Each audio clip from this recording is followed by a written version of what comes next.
Are you looking to find out how to use Google Search Console for the best SEO performance? Longing to get the most out of this free SEO tool? Then you're in the right place, because today I'm going to guide you through all the wonders and ins and outs of Google Search Console.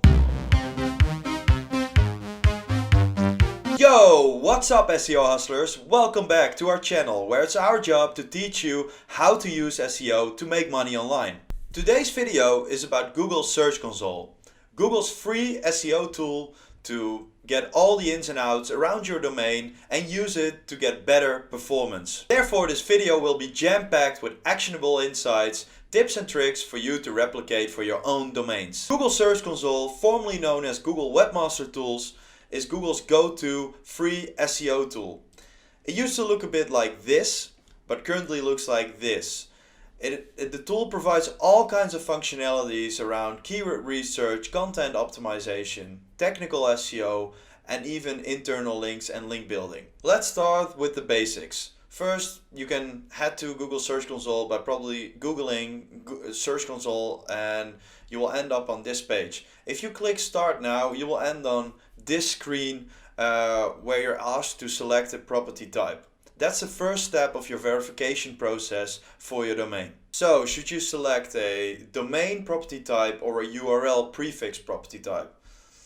Google has created a nice table, an overview of what URL prefix properties entail and what a domain property is. The big difference is that the domain property connects all the possible URLs within that domain, whereas the URL prefix property only selects the specific property type. As you can see here in the example, HTTP without www example.com will only connect this particular URL, whereas the domain property would select the entire domain. The only thing is that you will need DNS record verification for verifying a domain property. We strongly suggest that you verify and connect a domain property instead of a URL property. But this can only be done via DNS record. So if you would like to do that, you will enter this screen where Google provides you with a list of DNS providers already that you can easily connect and then fill in this TXT record. If that's not the case, you will probably have to head to your own DNS provider and you will probably enter a screen similar to this and enter your verification as a TXT and submit it. And within a few hours you're set to go. If you still would like to create a URL prefix, and there are a couple of reasons that it could be very interesting for, there are alternative methods that you should choose. One of them being uploading an HTML file, but often you're probably using a CMS, and the most popular one obviously is WordPress, and WordPress has it incorporated in the Yoast plugin tool. So if you go to the plugin tool on the left and select General, you will end on this screen where you can select Webmaster Tools, and here you can see that you can do all kinds of verification for Baidu, Bing, Google and Yandex. Next up, you can connect your Search Console account to your Google Analytics account. Before you do that, obviously you need to connect your GA to your domain, but that has been done already here.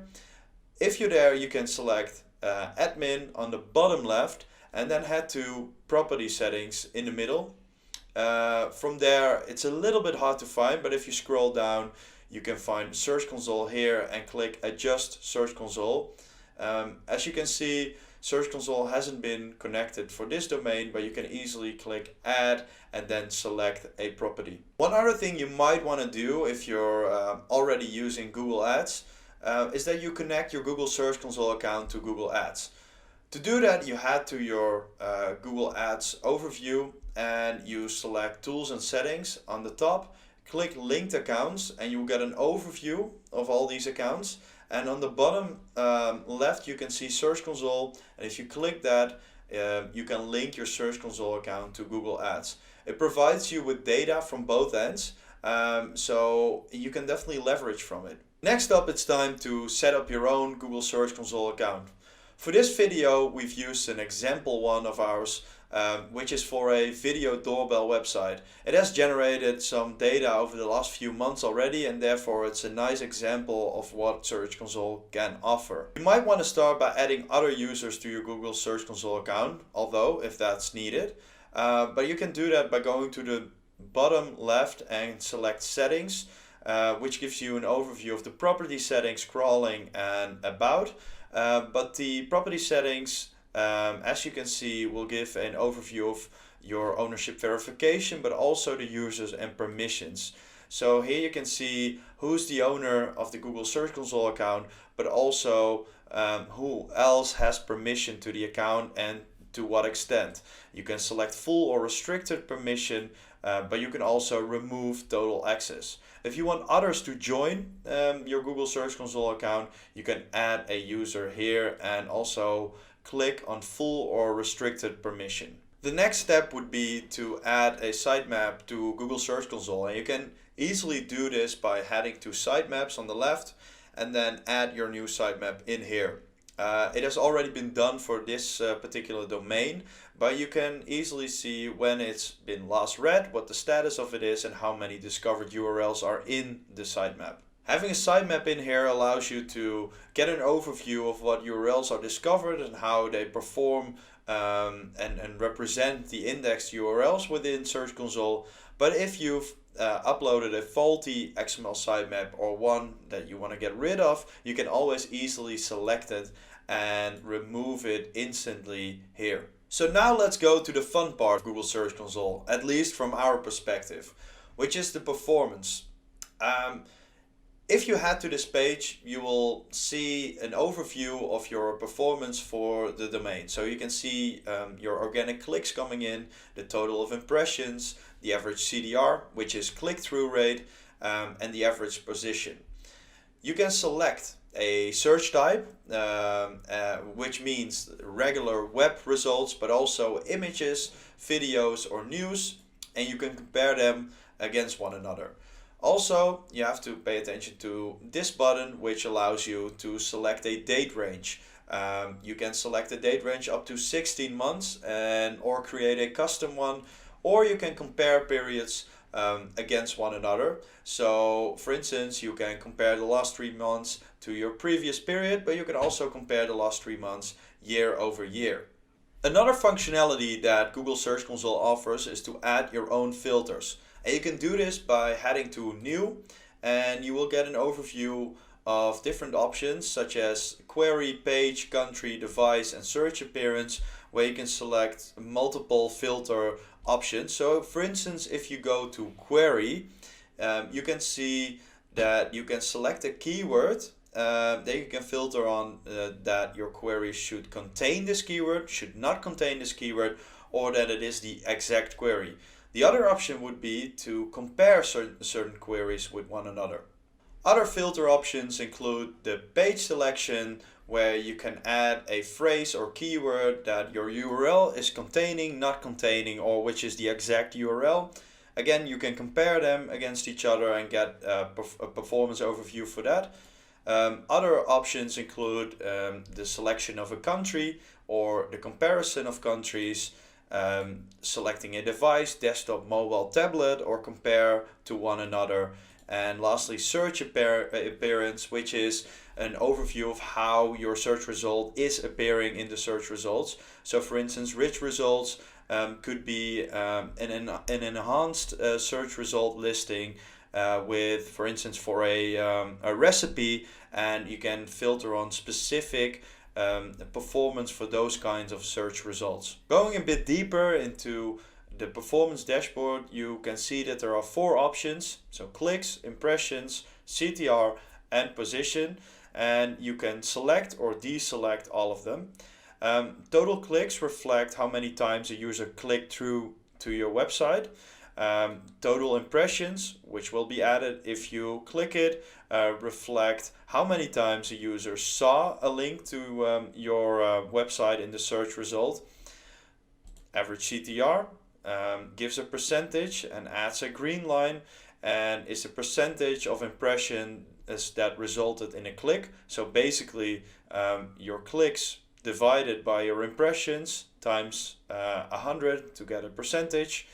And if you select average position, you will get an orange line, and that reflects the average position in search results for your website, using the highest position for your site whenever it appeared in the search results for a certain query. Then if we go a bit down, you can see a range of options here, including queries, pages, countries, devices, search appearance, and dates. And as you can see, queries will give an overview of your organic listing for specific queries. And as I selected total clicks, impressions, CTRs, and positions, it will also show data in here. So if I deselect a few, you can see that it changes in the table below too. So I'm going to pages. It will show an overview of the most important pages for your domain and show similar data based on the above dashboard. And same goes for countries, devices, search appearance, and dates, which gives you an overview of, in this case, the clicks per day. Performance dashboard is extremely useful for getting keyword research ideas or even content optimization ideas. Therefore, I want to guide you through a couple of options that you can actually use as actionable tips and tricks to improve performance for your website. The first one I'd like to call the impressions versus positions hack to find opportunity in certain keywords. You can do that by selecting total impressions and deselecting clicks and adding average positions. And as you can see here, you will get an overview of queries, and you want to sort them from high to low at impressions, because that will give you an overview of the keywords that are receiving the most impressions, and that means that they will have the highest search volumes, and with that the highest potential.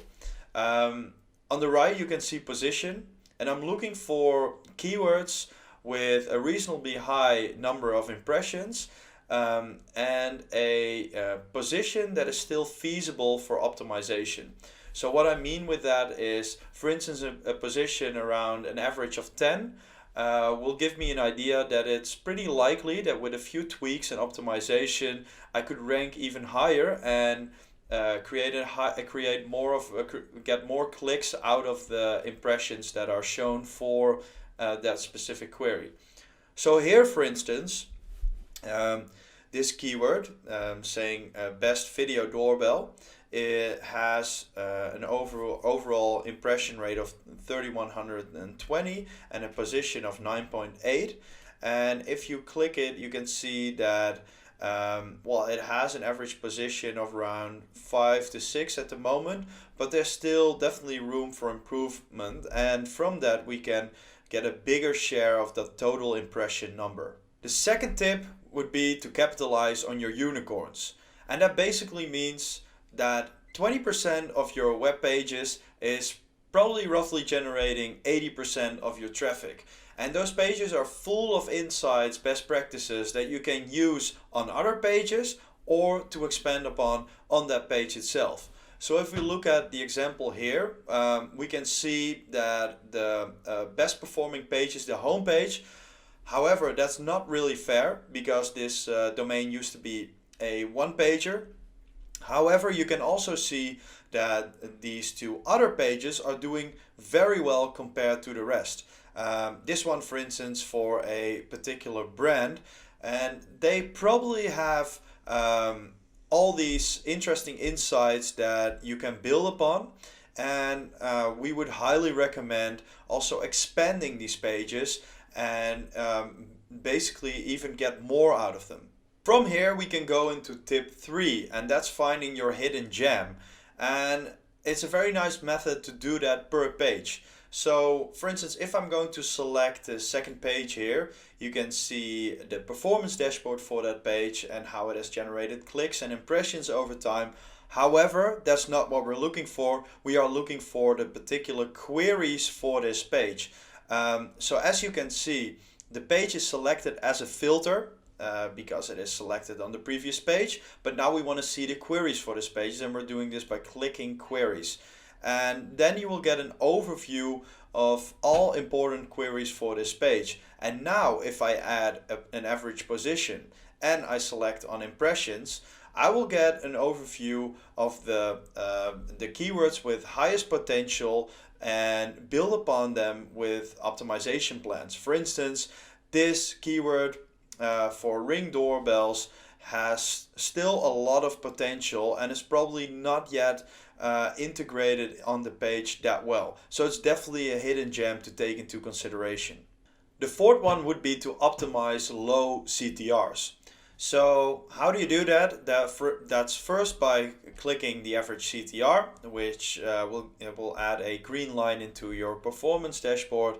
And it is good to reflect on what a CTR is. So that's a click-through rate, which is the percentage of impressions that resulted in a click. So basically your clicks divided by your impressions times 100 to get the percentage. And what we want to do here is not look at the average CTRs compared to impressions or clicks, but actually to the average position. Because a particular position will allow you to get a certain CTR. So for instance, if you score, if you rank in the top 3, you're likely to have a higher CTR than when you have a position somewhere at the bottom of the top 10 listing.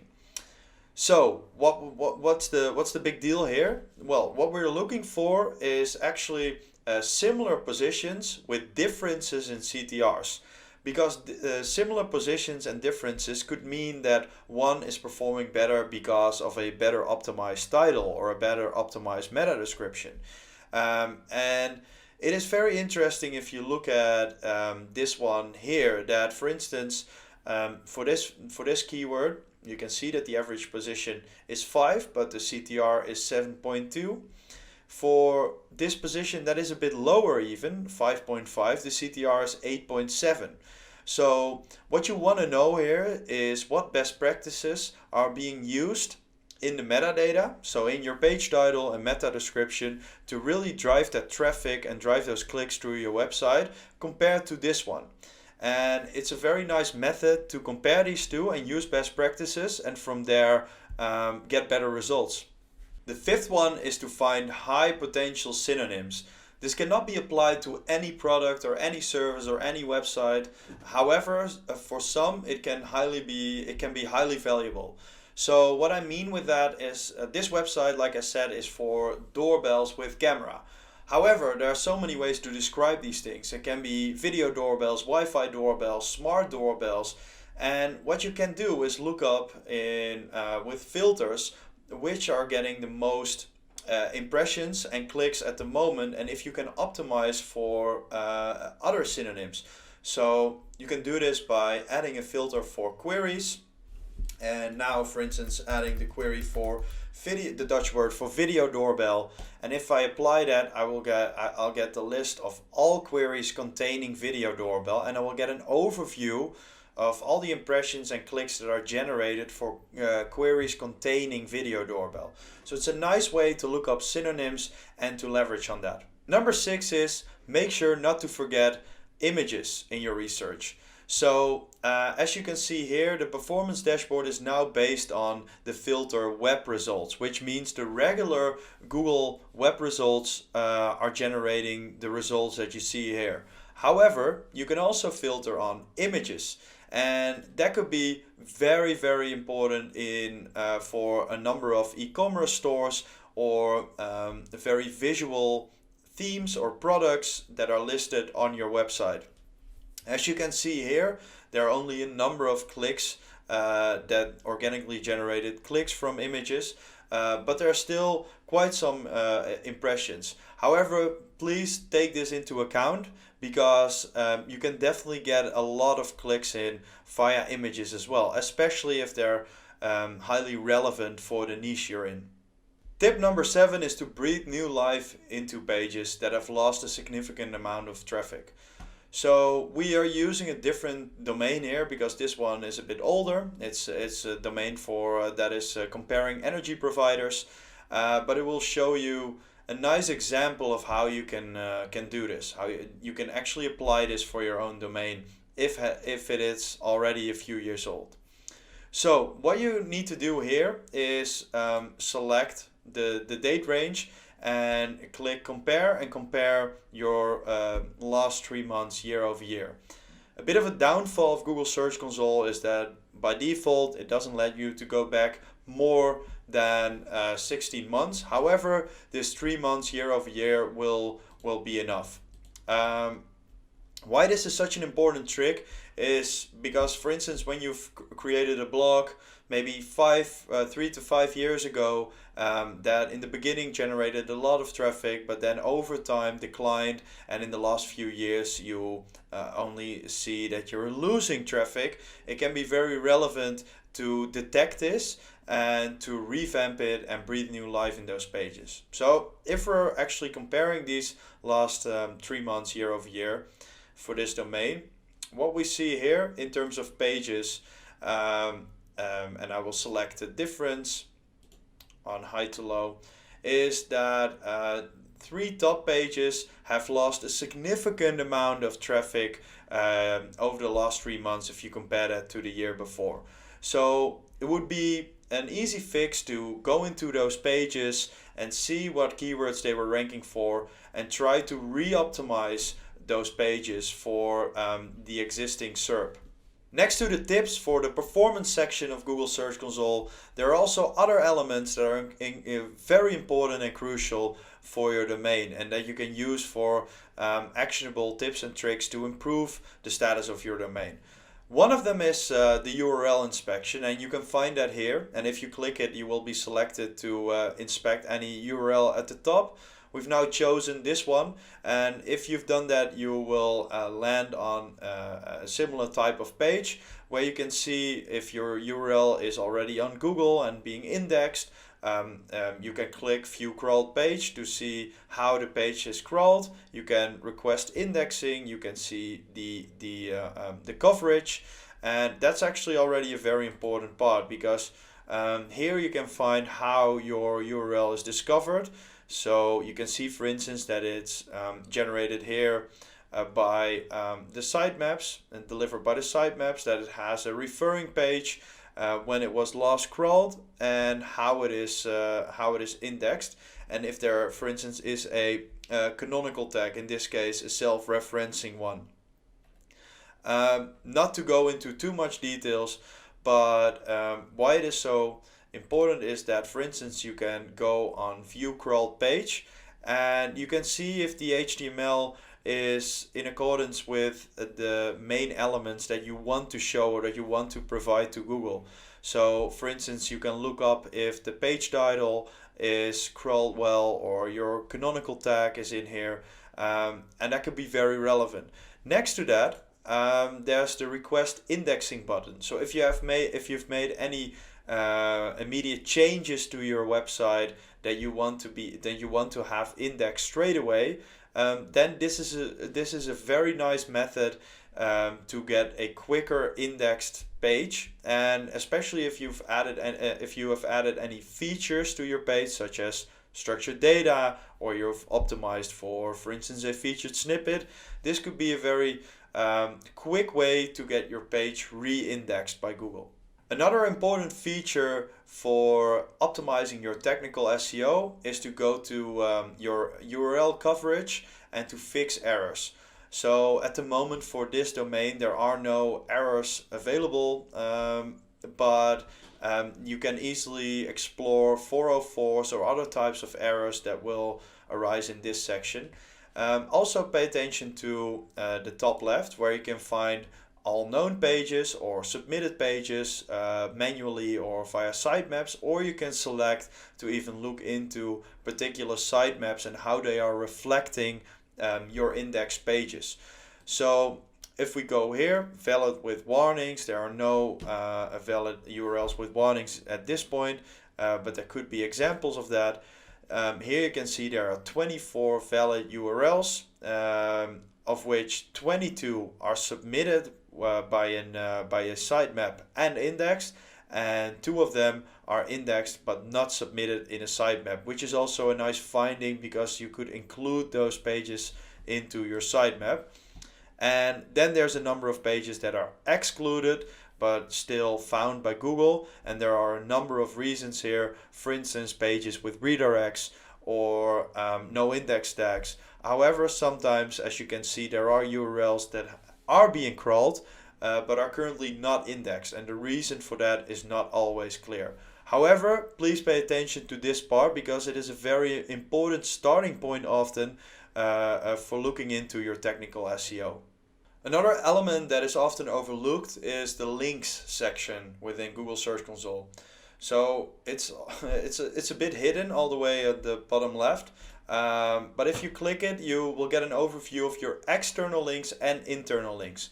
As this is a pretty new domain, it doesn't have many external links yet. However, you can find your top linking websites and the exact URL for them. You can find the linking text. So this is a nice way to get insights around your anchor text, and if you would like to optimize around that. And of course your internal links. So are your most important pages receiving the most internal links, and why or why not? So this is a very important section in which you can get insights around those internal links and create a plan for optimization around it. For instance, by adding a link in your top menu or maybe in your footer, or you can see opportunity in adding it in a sidebar, in text, whatever it might be, but it could be a nice starting point for optimizing your internal and external links. One other element that is definitely worth highlighting is the enhancement section, and then most prominently the core web vitals. So core web vitals are increasingly becoming important because they're reflecting user experience by layout shifts and page speed. And Google has created reports based on mobile and desktop, and will show you the most important elements that need improvement for LCP CLS scores. So to improve layout shifts or to improve page speed. So if you click the details of these elements, you will get more info around what pages are affected and how to solve the problem. But it's definitely worth looking into this and optimizing these elements to improve rankings and get more traffic to your website. Lastly, for the ones who are missing the old days and long back to Google Webmaster Tools, there's also a section for you guys, and it's on the bottom left, and it's called Legacy Tools and Reports. You can find the most prominent ones there. And also if you click Learn More, it will open a pop-up with the best functionalities, of which I personally really like the robots.txt tester. However, please note you cannot access these by having your domain a prefix linked to or your domain property linked to Google Search Console. You really need a URL prefix property, so URL property linked and verified to Google Search Console to actually access these functionalities.